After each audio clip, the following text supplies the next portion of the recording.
আমার রুমে এত পরিমাণের ইঁদুরের বাচ্চা হয়েছে, এজন্য রুমে সবকিছু বাইর করে দেখতেছি আসলে ইঁদুরের বাচ্চা কই হয়েছে। হ্যালো গাইজ, আসসালামু আলাইকুম, কেমন আছেন আপনারা সবাই? আশা করি সবাই ভালো আছেন। তো শুরুতে বললাম আমার ঘরে এত পরিমাণের ইঁদুরের বাচ্চা হয়েছে, এই জন্য রুমে সবকিছু আউলায় ফেলাইছি। আপনারা তো দেখতেই পারতেছেন আমার রুম কিন্তু কয়দিন পর পরই পরিষ্কার করি, তারপরও এত পরিমাণের ময়লা হয় কেন আমি জানি না। হয়তো রাস্তার পাশে রুম দেখে এত পরিমাণের রুমে ময়লা আসে, কিন্তু আপনারা ভাইবেন না যে রুম পরিষ্কার করি না। আমি কিন্তু কয়দিন পর পর রুমের সবকিছু বাইর করে পরিষ্কার করি, তারপরেও রুমে ময়লা।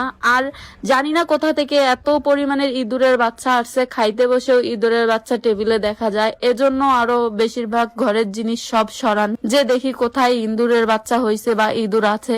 সবকিছু বাইর করে দেখলাম, কিন্তু কোথাও কোনো ইঁদুর নাই, খালি একটা ফ্রিজের তলায় ইঁদুর পাইছি। ওটা নিয়ে সবাই মিল্লা দেখলেনি তো কি দুষ্টুমিটাই না করলাম, অনেক ভয় পেয়ে গেছি। আমার সাথে যে পিচ্ছি দেখতেছেন, এটা কিন্তু আমার বাসার এক ভাড়াটিয়ার মাইয়া। আমার কিছু হয় না, আপনারা আবার ভাইবেন না যে আমারই মেয়ে, কিন্তু আমাকে অনেক পছন্দ করে, সব সময় আমার সাথে থাকবে। দেখছেন কিভাবে আমার কাজ করলো, ব্যথা পাইলেও আমার সাথে থেকে কাজ করবে।